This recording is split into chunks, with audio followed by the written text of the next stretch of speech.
ìjọkíjọ́ tá bá ti dá dúró gbogbo ilẹ̀ Yorùbá pátápátá látòkè délẹ̀ ní development máa dé bá.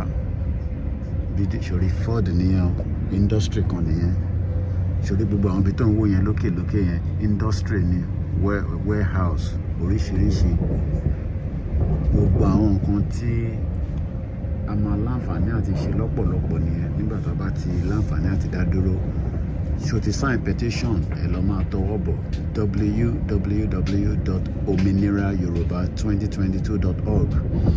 Email ń ṣe compulsory, optional ni.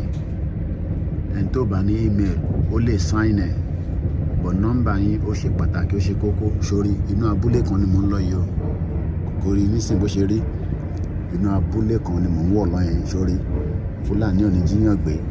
Ara àwọn nǹkan tá à ń sọ ni pé tílẹ̀ Yorùbá bá dúró, security máa ṣe pàtàkì. Àwọn èèyàn ń gbé ní gbogbo ẹ̀yìn yìí o, àbọ̀rọ̀ mi ò yẹn nísìnyí. Inú abúlé tó dàbí inú ìlú, bí èèyàn wà nínú abúlé á ṣe dàbí ìgbà tí èèyàn wà nínú ìlú náà ló máa rí, kò sí yàtọ̀.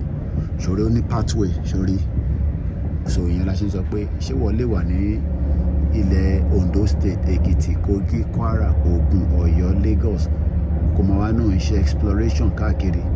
Àbọ̀rọ̀ mi ò yẹn nísìnyí. Exploration wà very very important. Èèyàn jáde lọ wà lọ research, o lè lọ fún bí ọjọ́ mélòó kan, wà tó padà wà lọ reflect, wà lọ síbi tó wà quiet. Àbọ̀rọ̀ mi ò yẹn nísìnyí. Bó ṣe rí nìyẹn. Ẹ lọ tọwọ́ bọ petition yẹn lẹ́ẹ̀kan sí www.ominirayoruba2022.org. ẹ pín káàkiri, ẹ sọ fún èèyàn tó ì tí gbọ́, ẹ tó bá ti gbọ́ tẹ́lẹ̀, ẹnìkan náà sọ fẹ́ lòmíì. Bó ṣe jẹ́ nìyẹn.